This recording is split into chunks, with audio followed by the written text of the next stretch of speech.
Assalamualaikum warahmatullahi wabarakatuh. Halo teman-teman, kembali lagi dengan saya, Nova Triani. Pada video kali ini kita masuk pada pembahasan yang berikutnya, yaitu kita akan belajar mengenai bab 14, yaitu Lab Setup. Nah, pada pembahasan kali ini kita akan belajar macam-macam teman-teman. Dari yang pengenalan topologi, install Debian server, dan lain sebagainya. Oke, kita langsung saja ya masuk pada pembahasan yang pertama, yaitu pengenalan topologi. Oke teman-teman, jadi topologinya seperti ini ya. Nah, di sini itu terdapat host OS. Host OS itu disebut juga sebagai laptop. Nah, host OS ini terhubung dengan router Debian atau RTR Debian. Ini disingkat ya, jadi RTR Debian. Nah, host OS hanya terhubung ke router Debian, di mana router Debian menggunakan Debian server yang akan kita setup nantinya di VirtualBox. Nah, lalu router Debian juga terkoneksi ke klien Ubuntu atau Ubuntu desktop, teman-teman.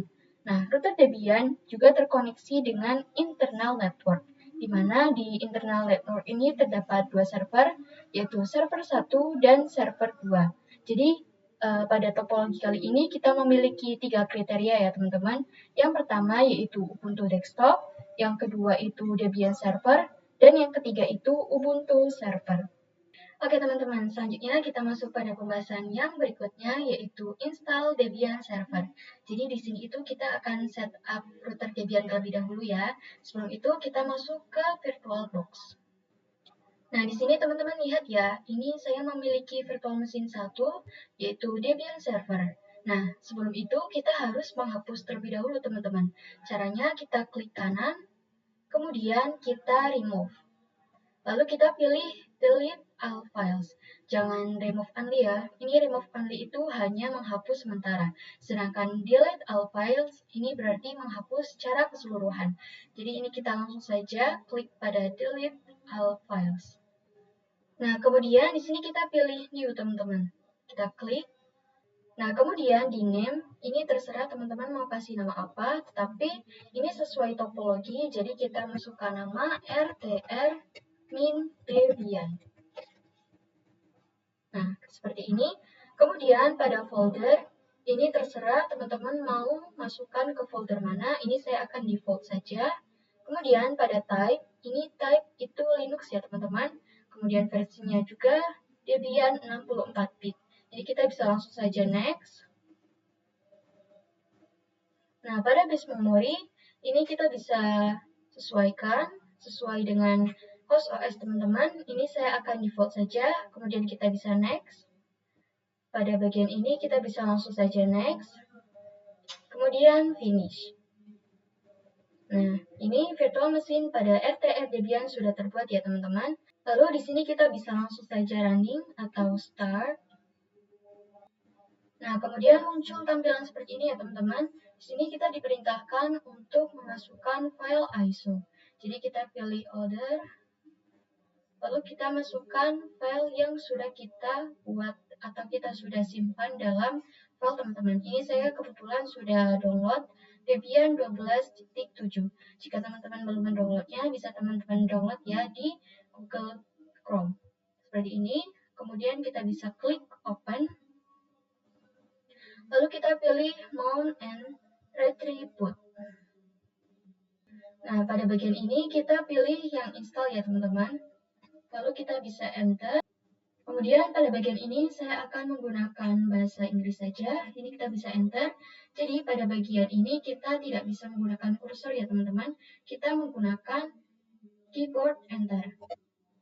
Lalu pada bagian ini country, territory, or area. Jadi areanya di sini itu tidak ada Indonesia. Jadi kita pilih yang other teman-teman. Lalu kita pilih Asia dan kita pilih Indonesia. Ini kita enter. Lalu di sini saya akan default saja. Ini juga saya akan default. Nah, kemudian pada name server addresses ini saya akan kasih nama RTR min Debian. Seperti ini, kita pilih continue. Nah, pada hostname ini saya akan kasih nama RTR Debian juga. Seperti ini, lalu kita bisa continue. Domain name, di sini saya akan kasih nama RTR Debian, maindebian.com. Ini opsional ya teman-teman. Ini bisa kasih nama atau tidak. Ini bisa di skip, tapi saya akan kasih nama. Kemudian kita bisa pilih continue. Lalu pada root password ini saya akan default saja, tetapi perlu teman-teman ketahui kalau berada di lapangan atau teman-teman bekerja itu bisa disesuaikan ya. Ini karena kita dalam mode pembelajaran saja, jadi saya menggunakan 1 sampai 5 saja. Nah, kita bisa continue, lalu kita masukkan lagi.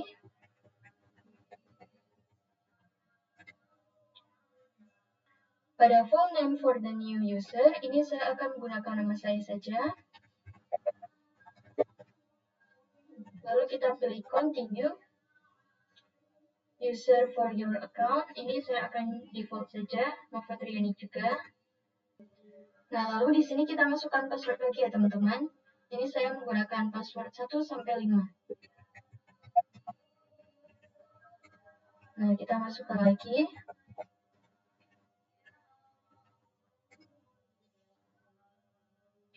Pada bagian ini bisa disesuaikan dengan lokasi teman-teman ya. Karena saya berada di Jawa Tengah, jadi saya pilih yang Western atau Sumatera, Jakarta, Java, dan lain sebagainya.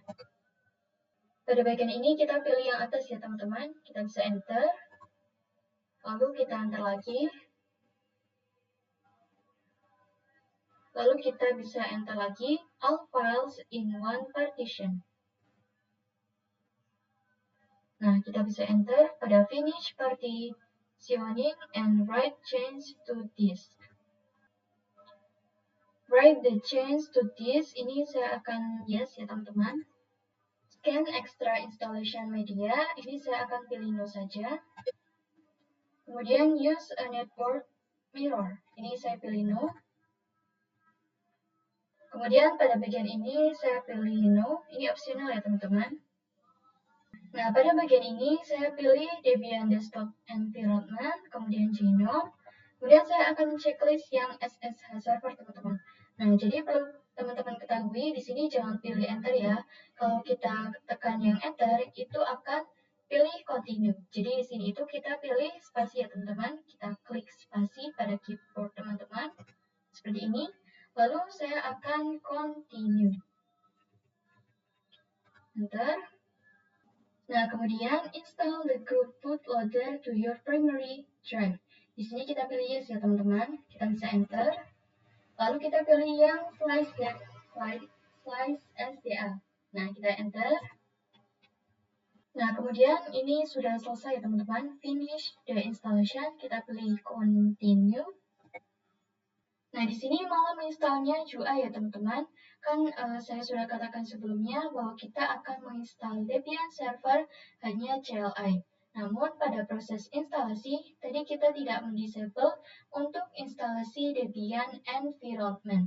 Di mana ketika menceklis Debian Environment, maka secara otomatis Debian-nya akan menginstal GUI. Namun tidak apa-apa, walaupun kita berada di GUI, kita bisa mengganti ini untuk ke CLI, teman-teman. Jadi di sini kita bisa pilih activities, kemudian kita cari terminal, teman-teman. Kita bisa ketikkan terminal. Nah, jadi di sini itu kita masukkan perintah seperti ini, teman-teman. System ctl isolate, kemudian multi strip user titik target. Nah, seperti ini, kita enter. Lalu kita masukkan password yang sudah kita buat sebelumnya, yaitu 1 sampai 5. Lalu kita authenticate. Nah, di sini kita sudah berada di CLI ya, teman-teman. Kita akan coba login, yaitu dengan nama saya, Nova Triani. Seperti ini, kita enter. Lalu masukkan password. Nah, ini kita sudah berhasil masuk ke CLI. Oke, kita lanjut pada pembahasan yang berikutnya. Oke teman-teman, selanjutnya kita masuk ke pembahasan yang berikutnya, yaitu install Ubuntu Desktop. Untuk install Ubuntu Desktop sendiri, teman-teman bisa download ya di Google Chrome atau bisa juga di Microsoft Edge. Nah, di sini kita ketikkan download Ubuntu Desktop. Kemudian kita pilih yang paling atas ini teman-teman, download Ubuntu Desktop. Nah, lalu silakan teman-teman klik pada bagian ini ya. Nanti akan otomatis terunduh pada bagian yang ini. Karena di sini saya sudah memiliki file ISO-nya, jadi saya tidak perlu lagi untuk mendownloadnya ya. Nah, untuk menginstalnya, di sini kita buka VirtualBox terlebih dahulu, kemudian kita pilih New, teman-teman. Nah, kemudian pada namanya, ini saya kasih nama Ubuntu Desktop. Lalu saya akan kasih nama klien seperti ini. Lalu foldernya ini terserah teman-teman mau dimasukkan kemana. Ini saya akan default saja. Kemudian pada type, ini kita default saja ya, Linux. Kemudian versionnya itu Ubuntu 64-bit. Kita langsung saja next. Di sini saya akan langsung next, dan finish. Lalu kita start ya teman-teman. Nah, perhatikan di sini muncul tampilan seperti ini lagi ya teman-teman.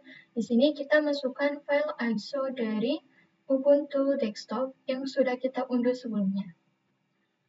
Nah, ini saya masukkan Ubuntu Desktop, kemudian kita klik Open. Lalu Mount and Retrieve. Oke, kemudian di sini kita pilih English ya teman-teman. Kita bisa Enter. Nah, kemudian pada keyboard layout, ini saya pilih English US ya teman-teman. Kita bisa Enter.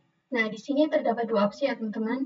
Ada normal installation dan minimal installation. Jadi kalau normal installation itu menginstal secara keseluruhan. Sedangkan minimal installation itu hanya menginstal web browser saja. Jadi di sini kita pilih normal installation. Kemudian di sini kita bisa continue. Nah, kemudian di sini terdapat dua opsi lagi ya teman-teman. Ada erase this and install Ubuntu dan something else. Di sini saya pilih erase this and install Ubuntu. Kita pilih install now. Lalu di sini kita pilih continue. Kemudian di sini kita pilih lokasi sesuai dengan lokasi teman-teman ya. Karena saya berada di Jawa Tengah, jadi ini benar berada di bagian ini. Lalu kita bisa continue. Nah, kemudian ini saya masukkan nama saya sendiri.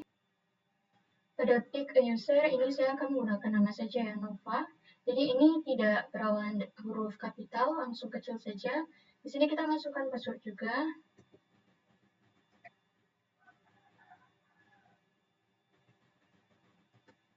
Nah, lalu kita bisa continue ya teman-teman.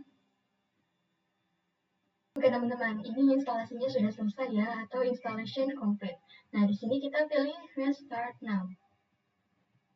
Oke, jadi tampilannya seperti ini ya teman-teman, belum terdapat apa-apa, karena kita belum melakukan apapun pada tampilan ini. Oke, kita lanjut pada pembahasan yang berikutnya. Oke teman-teman, selanjutnya kita masuk pada pembahasan yang berikutnya, yaitu install Ubuntu Server. Nah, kebetulan di sini itu saya sudah pernah ya praktek install Ubuntu Server. Jadi di sini teman-teman bisa lihat video sebelumnya saja. Nah, perhatikan bahwa di sini saya sudah membuatnya ya teman-teman. Ini saya akan coba login. Lalu masukkan password 1 sampai 5. Nah, seperti ini ya teman-teman. Kita lanjut pada pembahasan yang berikutnya. Oke, kita masuk ke pembahasan yang berikutnya, yaitu cloning Debian. Nah, jadi caranya mudah banget teman-teman. Ini kan kita sudah pernah ya sebelumnya cloning pada virtual machine. Jadi caranya kita klik kanan pada bagian FTR Debian ini, kemudian kita pilih clone. Nah, pada penamaan ini saya akan sesuaikan dengan topologi, yaitu SVR min Debian server. Seperti ini. Kemudian ini saya ingin menyimpannya di local disk C saja. Kemudian saya lanjut next. Nah, pada bagian ini kita pilih yang perempuan ya teman-teman. Kita bisa finish. Nah, kita tunggu pada bagian yang ini. Nah, maka secara otomatis SVR Debian Server ini sudah terbuat ya teman-teman. Oke teman-teman, selanjutnya kita masuk ke pembahasan yang berikutnya, yaitu snapshot virtual machine. Jadi snapshot ini fungsinya itu digunakan untuk menandakan status kita yang sekarang teman-teman. Oke, kita langsung saja ya praktek di VirtualBox-nya. Jadi caranya kita bisa klik pada RTFDPN ini, kemudian teman-teman klik pada bagian button ini, lalu kita pilih snapshot. Lalu kita klik pada take. Di snapshot name ini saya akan kasih nama default saja ya, snapshot 1. Ini bisa disesuaikan namanya, terserah teman-teman mau kasih nama apa. Tapi di sini saya ingin snapshot 1 saja. Kemudian kita oke. Oke, jadi seperti ini ya teman-teman. Kita lakukan yang sama juga pada Ubuntu Desktop, Ubuntu Server, dan server Debian Server. Kita klik ini, snapshot, kemudian take, lalu oke. Ubuntu Server juga, kita take, lalu oke. Di sini juga kita masuk ke take, lalu snapshot 1 kita pilih oke. Oke, kita lanjut pembahasan yang berikutnya, yaitu setup topologi. Nah, jadi di sini itu apa sih maksud dari adapter? Di sini kan terdapat adapter ya teman-teman. Nah, adapter itu merupakan fitur yang disediakan oleh VirtualBox untuk mendukung antara virtual machine teman-teman. Nah, jadi kita langsung saja ya praktek di VirtualBox-nya. Oke, di sini saya akan mengkonfigurasi pada router Debian teman-teman. Jadi di sini kita klik pada RTR Debian, kemudian pilih settings, lalu kita pilih network. Nah, pada attach to kita pilih host only adapter teman-teman. Pada name, di sini kita pilih ini ya, VirtualBox host only Ethernet adapter. Nah, kemudian kita mengaktifkan adapter 2 dan 3 teman-teman. Jadi pada enable kita klik tanda centang, kemudian pada attach to kita klik pada internal network. Pada name ini saya akan kasih nama server network. Seperti ini. Lalu pada adapter 3 ini akan saya enable juga. Attach to-nya kita pilih internal network. Nah, pada adapter 3 ini kita ubah namanya teman-teman, yaitu client network. Nah, seperti ini. Kemudian kita bisa oke. Nah, kita sudah mengonfigurasi pada router Debian ya teman-teman. Sekarang kita tinggal menghubungkan untuk Ubuntu Desktop, kemudian Ubuntu Server, dan server Debian. Jadi kita klik pada Ubuntu Desktop ini, kemudian setting, lalu kita pilih network teman-teman. Nah, pada bagian ini kita pilih yang internal network. Di sini kita client network ya teman-teman, lalu kita bisa klik OK. Kemudian kita akan konfigurasi pada Ubuntu Server, kita pilih setting, kita pilih network.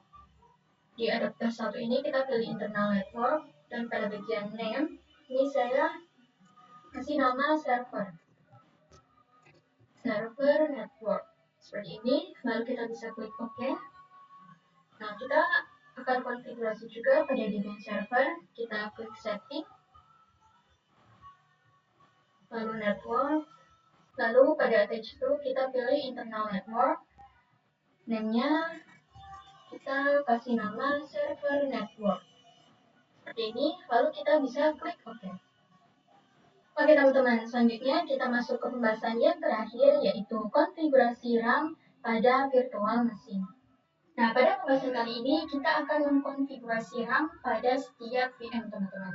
Karena nantinya semua VM ini itu akan berjalan secara bersamaan. Nah, pada router Debian ini kita klik, kemudian kita pilih setting, lalu kita pilih sistem teman-teman. Nah, pada bagian ini terlalu besar ya teman-teman. Kemungkinan jika penyimpanannya sebesar ini itu akan hang atau error. Jadi di sini kita akan menggunakan penyimpanannya yang paling kecil saja, yaitu 512. Nah, kemudian pada prosesor ini kita pilih satu saja ya teman-teman. Ini harus satu, jangan dua atau tiga. Jadi di sini kita bisa langsung saja oke.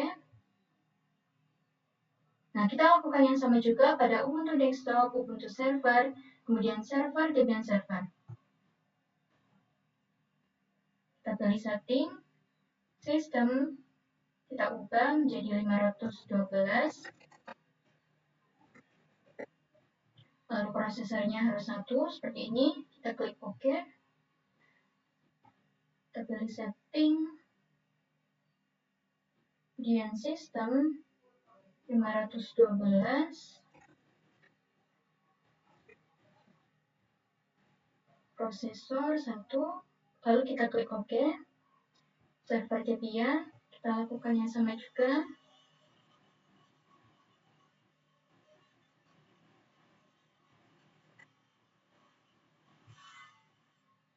Kita OK. Oke teman-teman, mungkin segitu saja ya pembahasan pada lab setup kali ini. Mohon maaf jika ada salah kata atau penyampaian yang kurang jelas. Saya akhiri, wassalamualaikum warahmatullahi wabarakatuh.